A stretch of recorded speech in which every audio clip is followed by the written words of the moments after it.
In October 2008, after taking just 2 points from 8 Premier League games, Tottenham sacked Juan de Ramos, their manager, and Damien Comolli, their director of football, and they appointed Harry Redknapp. A coach from British football's old school, Redknapp would oversee an unlikely revival, produce some of Spurs' best football of the modern era, and take them to a level of the game which, to that point, they'd never experienced before.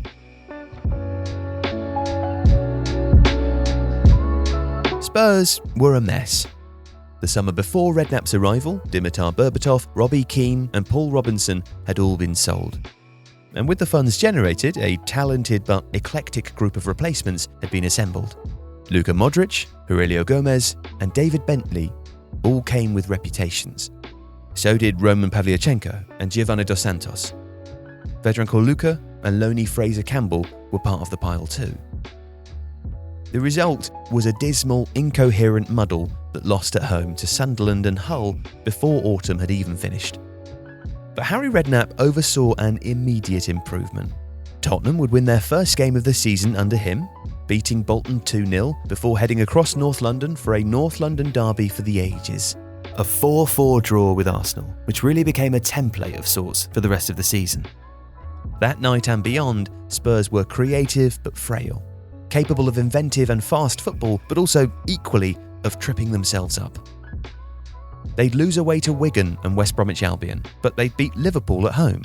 Chelsea would be beaten at White Hart Lane, and there'd be wins at Villa Park, Upton Park and the City of Manchester Stadium. But they'd also go 2 up at Old Trafford before conceding 5 Manchester United goals without reply. Jermaine Defoe and Robbie Keane returned in January. Wilson Palacios was also signed, and Spurs even reached the League Cup final, losing on penalties. But they were still an inconsistent side, prone to clumsy results, and an 8th place finish in the league described them as a work in progress. 2009-10 would be different though. The recruiting was better. Redknapp would raid former club Portsmouth to sign Peter Crouch, Sebastian Bassong would move south from Newcastle, and those well-targeted additions left Spurs looking competitive. With reliable defenders, a healthy blend in midfield, and the depth up front that they'd previously been lacking. There was also an ace in their pack. Gareth Bale had arrived at White Hart Lane as a teenager back in 2007. But between injuries and a lack of readiness, his talent had remained elusive. His evolution would prove crucial. Spurs began the year by winning 4 straight, including against Liverpool at White Hart Lane, and would reach December in 4th place. When left-back Benoit Asuakoto was injured in early 2010, Bale was given the opportunity to resurrect his Tottenham career. Initially in the FA Cup and from fullback, his performances would merit a starting place in the Premier League, and with Tottenham missing an injured Aaron Lennon for much of the year, Bale's searingly direct pace would provide critical thrust from the left wing. Arsenal were defeated at White Hart Lane in April, a game best remembered for Danny Rose's long-range volley on debut, and Chelsea were beaten 4 days later. Bale scored in the second game, but was uncontainable in both, and his emergence was allowing Tottenham to hold on to the final place for Champions League qualification. And it would go to the wire in a virtual playoff with Manchester City for that 4th place. In the 82nd minute of the penultimate game of the season, after makeshift fullback Yunus Kabul had barreled down the right and seen his cross palmed into the 6-yard box, Peter Crouch's header would win the game, provoke an uninhibited celebration in the away end, and secure the club's place in the Champions League draw for the first time in history. Now, after that game, while conducting his post-game interview with Sky Sports, a group of players, led by David Bentley, tipped a bucket of water over Redknapp in celebration. It left him seething, understandably so. The incident played to a happy-go-lucky caricature which he had constantly battled, and it undermined a managerial performance that had navigated issues and injuries, and which was testament to Redknapp's man management and experience rather than the wheeler-dealer cliché.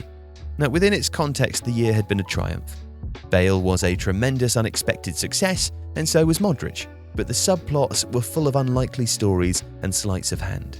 Ida Gudjonsson, who joined on loan from Monaco and scored brilliantly in a tight win over Stoke, Aurelio Gomez, who recovered his reputation with stunning late-season performances, and Ledley King, who was remarkable given that his chronic injury difficulties left him unable to train between games.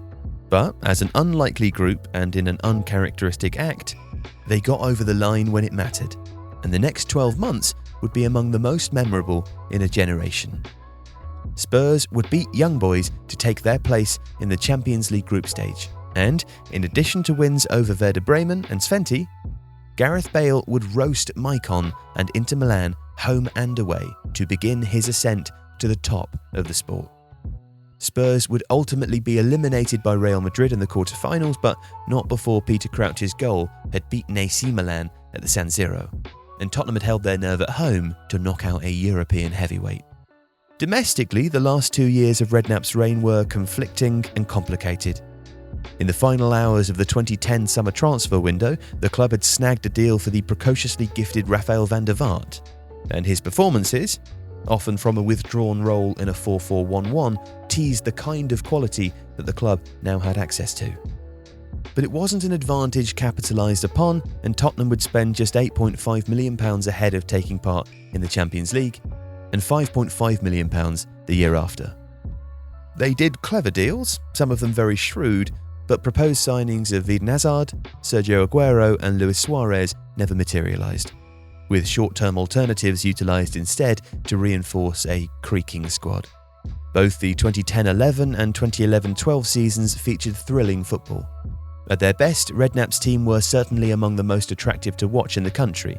At their worst, however, they retained a maddening capacity for self-sabotage, and both campaigns were punctuated by late-season collapses and squandered opportunities to return to the Champions League. In 2012, Spurs did actually finish in 4th place, but by virtue of Chelsea winning the competition and having finished outside the top 4, Redknapp and his players were sent tumbling into the Europa League. It fitted the mood of the year, as Redknapp suffered a personal nadir in 2012. In February, he was acquitted of tax evasion, but only after a debilitating and sometimes embarrassing trial. Later in that year, following Fabio Capello's surprise resignation, he was overlooked by the Football Association for the England job, with the position given to Roy Hodgson instead. And the season would end with the sack.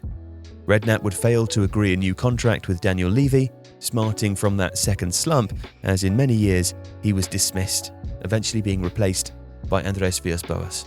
And it remains contentious with fans to this day. To some, Redknapp was hamstrung by meagre investment and a failure to strengthen at the right moments. To others, though, his ambition to manage England and the drain of his legal difficulties had been complicit in back-to-back collapses. But it's an era which needs placing in proper context, and which is more fairly compared to the many lows which preceded it, rather than the illusory normal that Maurizio Pochettino would create in the years after. If you like this video, please consider subscribing to the channel. And if you do enjoy Tifo, then you'll probably also like The Athletic. If you watch our tactics videos, you should go and read Michael Cox. If you're into data, read Mark Carey. And if you're into transfers, it's David Ornstein. Plus, if you're a fan of any Premier League team, then there's a journalist dedicated to you, and you can try it for free for 30 days now by clicking the link in the description.